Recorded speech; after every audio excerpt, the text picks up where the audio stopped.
Hi everyone. I don't know. I just thought perhaps I would read to you.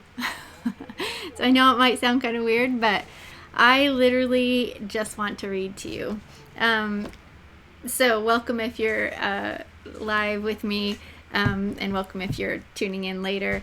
But I thought I might do a live every once in a while whenever I get the bug to just read to you out of the scriptures. And for one, I need to test, and I'm wanting to test the mic, and I'm wanting to make sure everything works well before the show.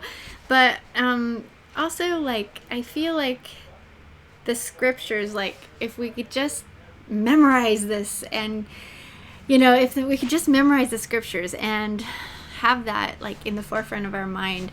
I don't read nearly enough. I read, but I don't read enough, and I'm sure that you're in the same boat. And unless you have all day to spend studying, which most of us don't have time to do all the time. So I just thought, I just want to read. I want to read to you. I want to read the story of Yahshua's birth, and I'm going to read. I may not finish the whole thing today, but I'm going to come back and finish it if I don't. But I'm going to read to you out of the chronological Gospels, the acceptable year of the Lord, the life and 70-week ministry of the Messiah. This happens to be the large print version. But I sat down and read this the other day, and I felt like, man, I want to read it again. And I thought perhaps there's so many people out there with different theories on when Yahshua was born, and frankly, it's just sad. And so I just think, let's just soak ourselves in scriptures.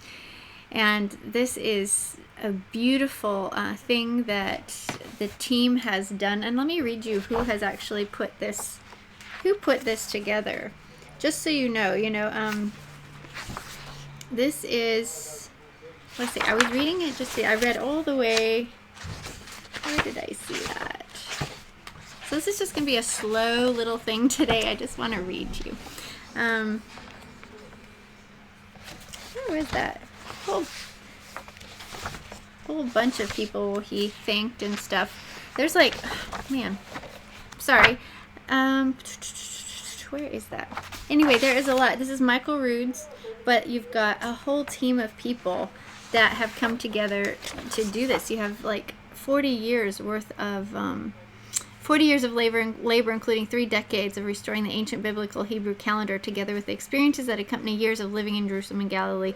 He presents this to the body. And it's just beautiful. And to throw it out and say that his work and the team of people who did this, all the years of, all their years of study and research, that you just don't throw that out. That's amazing. It's amazing what they've done. So I love the chronological Gospels because it puts all 4 Gospels into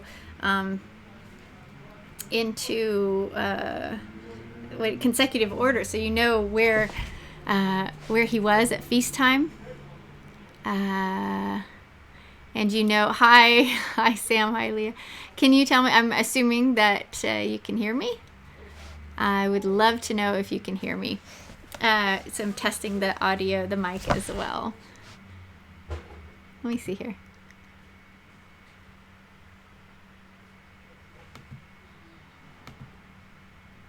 Let me just do this, because this is part of the reason why I want to do this, is I want to test the mic.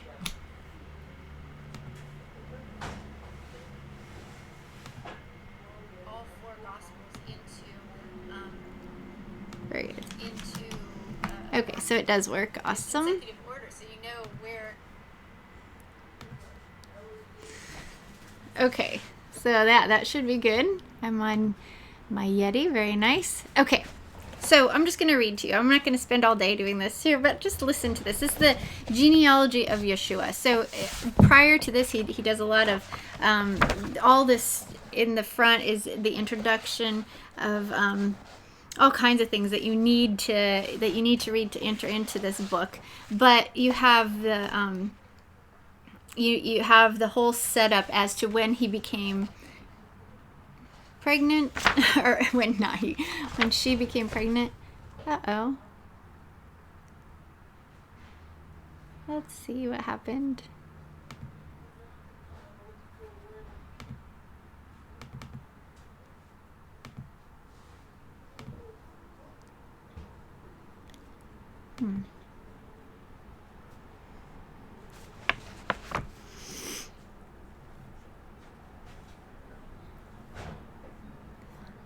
Oh, maybe I pulled the wrong one.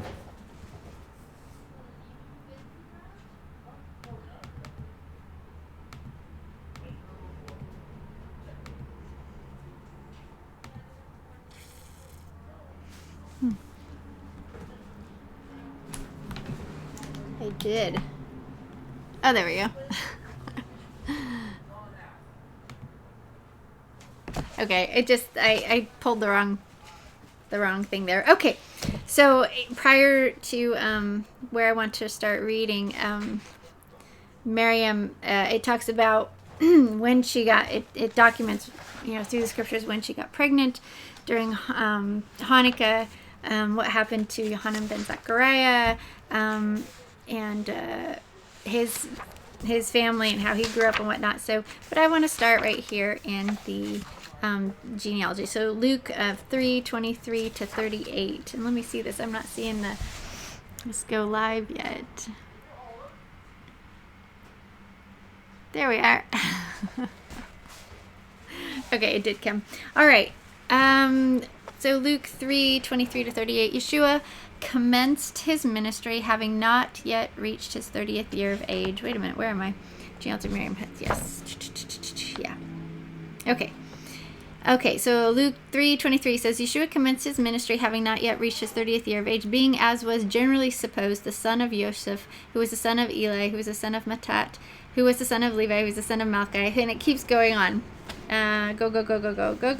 Who ends up, goes all the way to, there's 14 generations from Yahshua here to David, and then 14 generations from David to Adam, who is the son of Elohim. And then in Matthew 1:18 to 25, you see, now the birth of Yahshua transpired in the following manner. Super awesome, right? I think I just skipped accidentally the other genealogy. So the genealogy of, we have to go back to Matthew 1 to 17. The genealogy of Yahshua from the royal line of King David through Miriam's father, Yosef ben Yaakov. So this is super interesting because there's this issue here with, was this genealogy talking about Joseph, the father of Miriam, or the husband of Miriam? It's always been translated as the husband, but he, in this chronological Gospels, goes into great length and detail to prove that the word is father of Miriam and not the husband of Miriam, which would make total sense. Here, let's just read it. From the royal line of King David through Miriam's father Joseph. The genealogy of Yahshua, this is the inserted part here, little teaching. The genealogy of Yahshua through his only earthly parent Miriam is detailed in Matthew's account of the origin of the king from heaven. The Messiah must be from the lineage of King David. It says, as prophesied in Jeremiah 23:5. Through translations derived from the Greek text of Matthew confuse the genealogy. So translations derived through the Greek text of Matthew confuse the genealogy. The ancient Hebrew text of Matthew's Gospel, from which the Aramaic and later the Greek were translated, clearly details Miriam's lineage through her father Yosef ben Yaakov, through the kingly line of David through Solomon. So Luke's Gospel, on the other hand, details the lineage of Miriam's husband, which I just read, Yosef ben Eli, through David's son Nathan. So both Miriam, Yeshua's mom, and Joseph, his stepdad, both came from the line of King David. They were both Netzers. They knew it, but she came from the royal line. He came from Nathan, which wasn't a royal line. So she came through King Solomon's line. All right, let's see. Luke's lineage is inserted directly after Matthew's for comparison. It is clear that the Yosef ben Yaakov mentioned in Matthew 1:16 and the Yosef ben Eli cited Eli, or whatever, cited in Luke 3:23, which is the Joseph who is Miriam's husband in Matthew 1:19, are two different men with two distinct genealogical lines back to King David. Yet they both bear a very common Israelite name. A woman marrying a man with the same name as her father is very common in every culture. This led a careless translator into profound error. All right, let's read it. Matthew 1:1. This is a scroll of the genealogy of Yahshua, the Messiah, the son of King David, David, the son of Avraham. Avraham begat Yitzhak, Yitzhak begat Yaakov, and Yaakov begat Yehuda and his brothers, and Yehuda begat Perez, and it goes down, boom, boom, boom, boom, boom, all the way to King David. And then David, the king, begat Shlomo, by King Solomon, and with Bathsheba, I used to sing Bathsheba, the former wife of Uriah.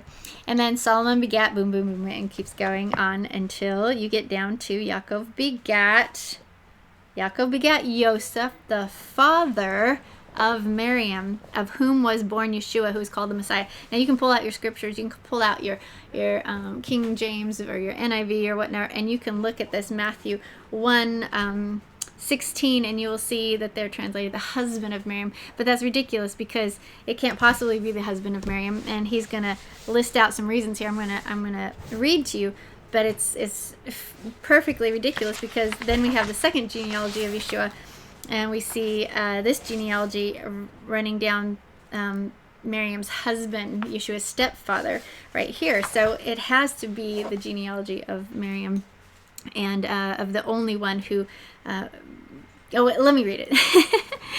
Okay, so all the generations from Abraham to David are 14 generations. This is Matthew 1:17. So it says itself that there are 14 generations from Abraham to David, and 14 generations from David until the exile into Babylon. There are 14 generations. And from David until the exile into Babylon are 14 generations, and from the exile into Babylon into Messiah are 14 generations. Okay, so we had 14. I think I was mistaken there. So we have 14, 14, and 14. Okay. So his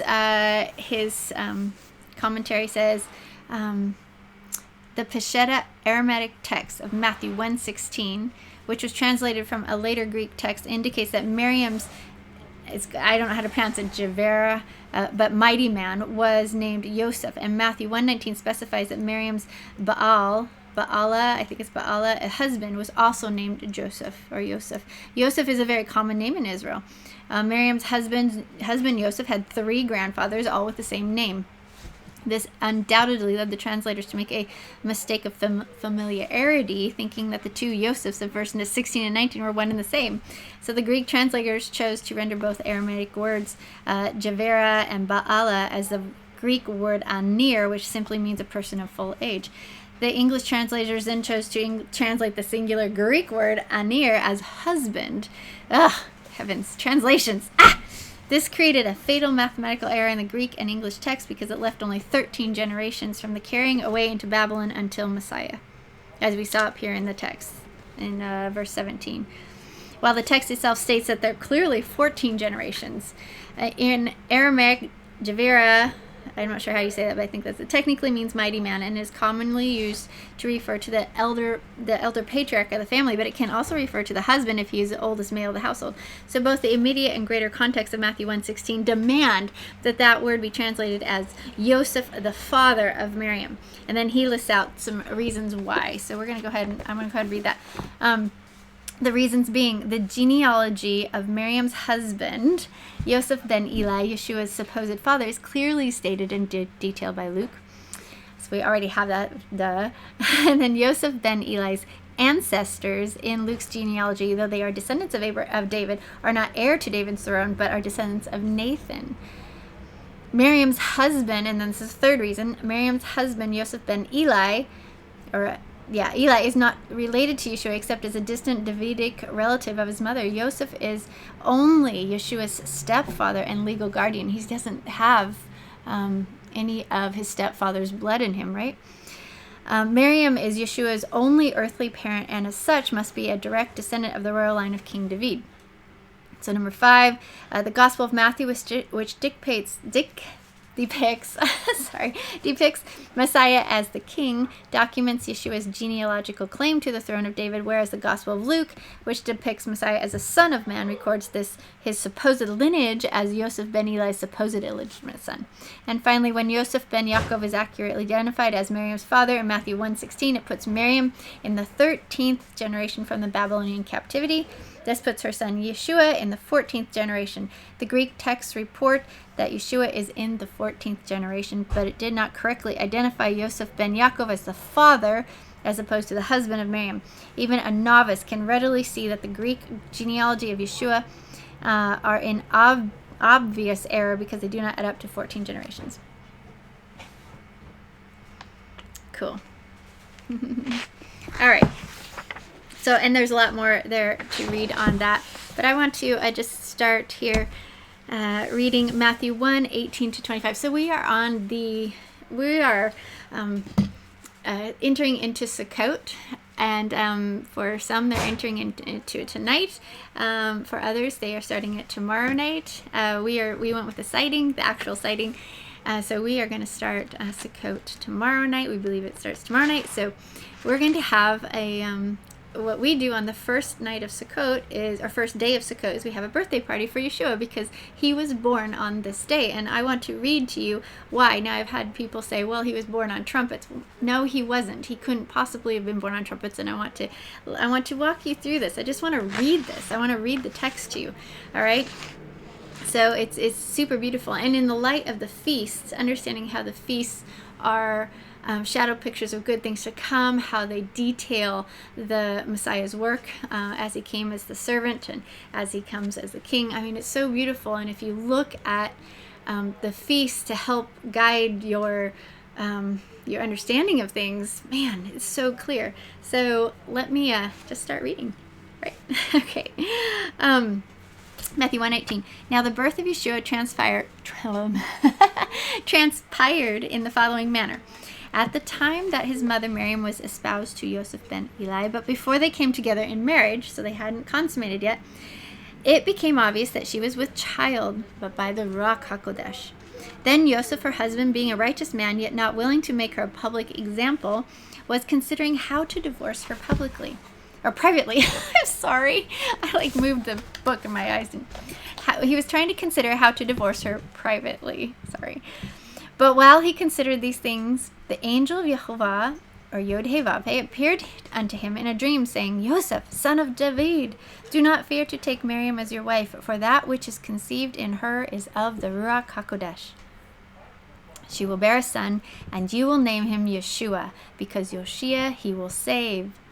Nice. His people from their sins. Now all this was done that it might be fulfilled, which was spoken by Yahovah. I'm just going to use Yahovah there. Through the prophet Isaiah. Behold, a virgin will be with child and will bring forth a son, and they will call him by a name which declares that Elohim is with us, Emmanuel. Then Yosef, being awakened from his sleep, did as he was commanded by the angel of Yehovah, and he took Miriam as his wife. Yet he did not know her intimately until after she had brought forth her firstborn son. All right. And his commentary says, Yeshua, or YHVH, saves. Uh-oh. That's what I get for doing this in a surgeon. I'll be right back.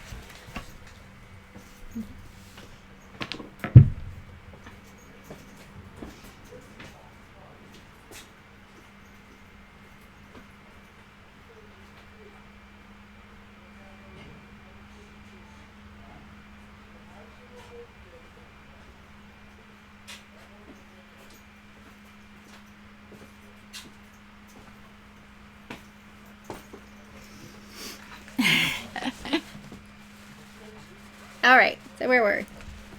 I would read to you in the dark, but then I can't see. All right. Yeshua Yoshia is a typical Hebrew word pun found throughout the ancient Hebrew Matthew, attesting to its Hebrew origin. Hebrew word puns only appear in the Hebrew originals. Neither the Greek nor the Aramaic text give us a reason why his name would be called Yahshua, clarifying the fact that neither Aramaic or Greek was a language that was spoken by Gabriel the angel, nor written by Matthew. So they found Matthew written in Hebrew. That's why we have this beautiful understanding. All right, the decree of Caesar. It's event 13 here. Luke 2:1 says, "It came to pass in those days that there went out a decree from Caesar Augustus that all subjects of the empire must be registered. This enrollment was conducted when Cyrenius was serving as an administrative official in Syria." To fulfill this obligation, everyone was required to register at their ancestral village. All right. His commentary says on Luke 2:1 says, "In the 25th year of the reign of Caesar Augustus, he reigned from around 3 to 2 BCE. By the command of Rome, all subjects of the empire were required to register their support in naming the divine emperor Octavius Augustus, the father of the Roman Empire, which was approved by the Roman Senate on February 5, 2 BCE." And so you can see a statue of Caesar Augustus right there. It's still there, and it was sculpted in 2 BCE. Oh my. Wow. All right. Far more significantly, by the commandment of Yahweh, all Israelite males are required to go up to the feasts of Yahweh 3 times a year. Joseph registers with Rome in Bethlehem at his convenience when he takes his pregnant wife Miriam up to the Feast of Tabernacles or Sukkot, as the 2 cities are only 5 miles apart. Very cool. All right. The birth and childhood of Yahshua and Yohanan. All right. There was an astronomical observation. All right. On, how do I read this to you? So his star is called Zedek. It's a Jupiter, comes into conjunction with Venus, which is Noga. I'm not sure how you say that, so forgive me if I'm pronouncing it right, Noga. As it proceeds towards Melech, which is Regalis, on the 19th day of the 5th month in the year 3998 from creation, Thursday, August 1st, 3 BCE, first of 7 conjunctions of his star, the Chaldean, I think that's how you say it, Chaldean astronomers observe his star in the east and prepare to travel west. Then we have another astronomical observation. It's a 2nd conjunction, the great sign in heaven. Astronomers observe his star, the Zedek, Jupiter, as it comes into conjunction with Melech or Regalis between the feet of the lion. The day of trumpets, first day of the 7th month in the year 3998 from creation, Thursday, September 12th, 3 BCE. So this is where this sign right here, the great sign in heaven, they observe that conjunction, and this is why it happened on Day of Trumpets. This is why people think he was born then, but he wasn't born then. This was foreshadowing what was coming. Okay, so let's keep reading. All right. Revelation 12:1, and this is wonderful. I love how Michael Rood and the team here say that Revelation is the 5th gospel of Yahshua. So you've got the 4, and then you've got the 5th one that's going to tell what is going to happen, and has some looking back. Excuse me. All right, Revelation 12:1. To 2, I guess. All right, there appeared a great sign in the heaven, a woman clothed with the sun, the new moon under her feet, and above her head a crown of 12 stars. Being great with child, she cried, agonizing in labor, about to give birth. All right, and then some commentary on there. Revelation 12:1 commentary. Just after sunset, on September 12, 3 BCE, while the sky was clothed with the last rays of the setting sun, the first sliver of the new moon, 4% illuminated, 7 degrees above the horizon, which they get these things from NASA. They can look back and find out exactly when, like what it was, how much it was illuminated and whatnot. This new moon appeared beneath the feet of the constellation of the woman, Betula, in Hebrew, which means virgin, or Virgo in Latin. At that moment, in the constellation of the lion above her head, the planet Zedek, or righteousness, came into conjunction with the star Melech, the king, that is astronomically positioned between the front feet of the lion. The sighting of the new moon that evening announced the day of trumpets, and the astronomical display in the constellation above the head of the woman heralded the upcoming birth of the righteous king, the Lion of the tribe of Judah. And you can look at Robert Scott Wadsworth's book, A Voice Crying in the Heavens, for more on this. The great sign in heaven occurred as Miriam herself was about to give birth. Just 15 days later, at the beginning of the Feast of Tabernacles, she brought forth the man-child who was to rule all nations.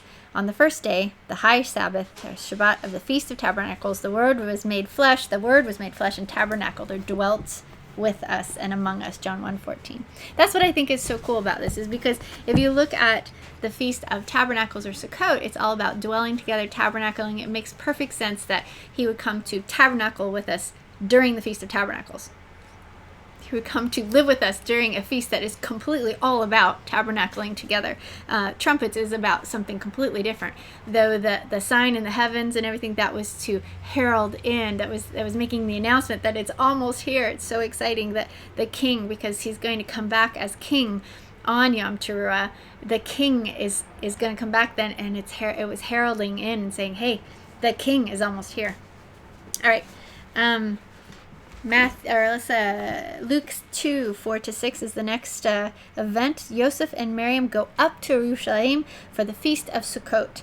They register for the Roman census in the nearby village of Bethlehem. Both being Netzarim of the house of David, Joseph and Miriam are undoubtedly familiar with Micah's prophecy that the Messiah would be born in their ancestral village of Bethlehem. All right, here we go. Luke 2:4-6.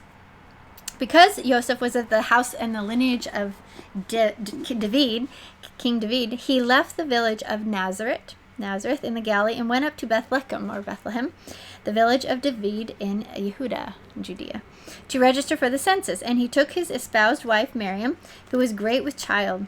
It came to pass that while they were there, the time was fulfilled for her child to be delivered. All right, so cool. Okay. Event 16. The Word was made flesh and tabernacled among us. Yahshua is born in a sukkah on the high Sabbath of the Feast of Sukkot. Sukkot, the 15th day of the 7th month in the year 3998 from creation. Thursday, September 26, 3 BCE. So amazing. I mean, the amount of work they've done to nail this, it just blows my mind. Okay, so we're going to look at John 1:14. This is in context. This is all chronological, remember? The Word became flesh and tabernacled among us. That's just, it's right there. Tabernacled. I mean, this is the Feast of Tabernacles, and the Word became flesh and tabernacled. The Word is Yahshua, became flesh and tabernacled among us. Oh my. Okay, Luke 2:7. Because there was no room for them in the village inn, Miriam gave birth to her firstborn son in a sukkah. All right. Let's go down. I'm going to stop right there, and I'm going to go down and look at the commentary here because it's good teaching. And then we'll go back up to the verse. So the commentary says, primarily because the specific details of the Feast of Sukkot or Tabernacles are foreign to Western culture, the word manger has been inventively interpreted as everything from an animal stall to a pig feeding trough. Oh my. However, during Sukkot, all males from their 30th year and upward are required to build and live in temporary shelters, tabernacles, or mangers. Sukkot, it has some stuff here to look up. For 7 days, the birth of Yahshua took place on the first day of the Feast of Sukkot. Miriam, being a pregnant woman, was not required to live in a sukkah during the feast, but since the Bethlehem inn was filled, she brought forth her firstborn son, Yahshua, in a sukkah. How cool is that? The Word was made flesh and tabernacled, or sukkahd, among us, John 1:14, as an intermediate fulfillment of the Feast of Tabernacles, Genesis 33:17. Likewise, records that Yaakov made temporary shelters for his flocks. Therefore, the name of the place was called Sukkot. Awesome. Isn't that just so cool? Okay, let's go back up here. Luke 2:7. We're still finishing. She wrapped him in swaddling clothes and laid him there. All right, we're going to go down and we're going to look at his commentary on swaddling clothes. All right, this is cool because his birthday is coming up in just 2 days. Or tomorrow night, And he wasn't born on December 25th, and we spend all that time in our pagan days learning about that, but now we're going to relearn what actually happened. I just love this. Okay. So he says, this is a commentary on the swaddling clothes. A child of the king and potential heir to the throne was salted and swaddled as part of the initial dedication of the child and in recognition of the parent's responsibility to raise the child according to the straight path in Ezekiel 16:4. Soon after birth, the child was washed with salted water and bound in swaddling clothes with all of his limbs made real straight and tight. And I know Maggie loved that. She loved being swaddled when she was a baby. So let's see. The parents prayed over the child in a short ceremony of thanksgiving and dedication, vowing to raise the child in a straightforward and upright manner. Swaddling clothes were made from the priest's garments that were no longer serviceable. This cloth was used for the wicks in the temple menorah and for swaddling the sons of kings. There is little doubt that Elisheva, the wife of Kohen Zechariah, so Elizabeth, the wife of Zechariah, would have coveted the opportunity to provide the swaddling clothes for this momentous event, because she knew, right? Oh, so cool. All right. Let's see. Let's go. We're in Luke 2:8. In the area where, I'm reading the scriptures now. In the Luke 2:8, in the area, so she wrapped him in swaddling clothes and laid him there in the area where there were shepherds abiding in the field, keeping watch over their flocks at night. In the area there were shepherds. I was like, where is it? In the area there were shepherds abiding in the field, watching over their flocks at night. So that's super interesting. Again, one of the issues when I was in, college or something, we were talking about this, like, how could his birthday be in December when there were shepherds out in the field? And so many Christians like, oh yeah, he probably wasn't born in December. He's probably born in the fall because the shepherds were in the field. But that doesn't seem like enough to convince somebody that they shouldn't be celebrating it then in December, right? But anyway, interesting. If you didn't know that already, you probably do. But okay, the angel of Yehovah. So let me start from. I'm just gonna start from the beginning and just read down. You can never do too much. Because there was no room for them in the village inn, Miriam gave birth to her firstborn son in a sukkah. She wrapped him in swaddling clothes and laid him there. In that area there were shepherds abiding in the field, keeping watch over their flocks at night. The angel of Yehovah, YHVH, approached them, and the glory of Yehovah shone about them, and the shepherds became extremely fearful.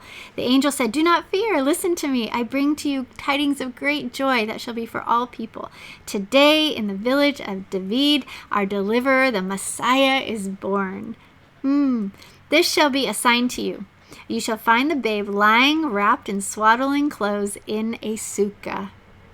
And suddenly there was with the angel a multitude of heavenly hosts praising the Almighty and saying, "Glory to Yehovah in heaven and on earth, shalom and divine favor upon men."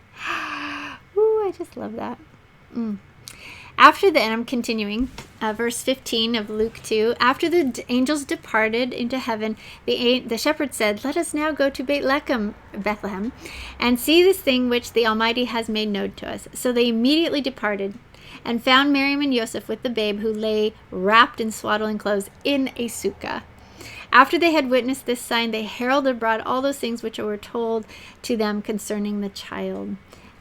All that heard their report marveled at the things which were told to them by the shepherds. But Miriam deeply pondered these things in her heart. Boy, I bet she pondered a lot deep in her heart.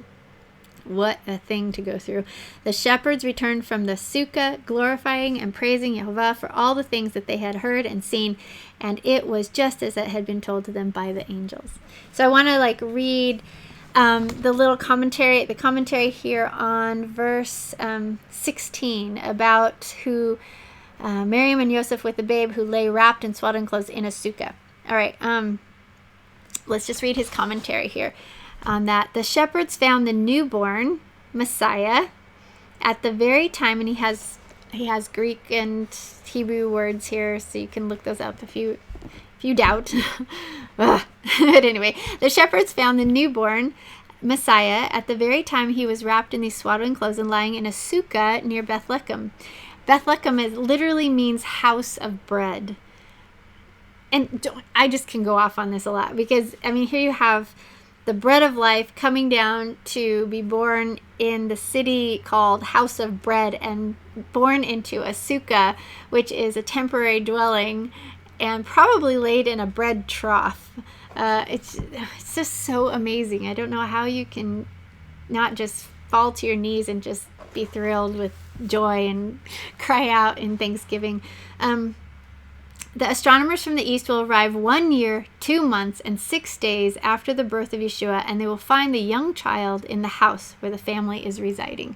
So he's just clarifying that it was the shepherds that only came to see him that night when he was born. The wise men actually come much later. 1 year, 1 year, 2 months, and 6 days later. And at that time, Yahshua is actually living in a house. All right, so I think for now, I am going to finish reading. I'll keep reading, but I will read again tomorrow. All right, so for today, that's what I wanted to read. We got to page 52.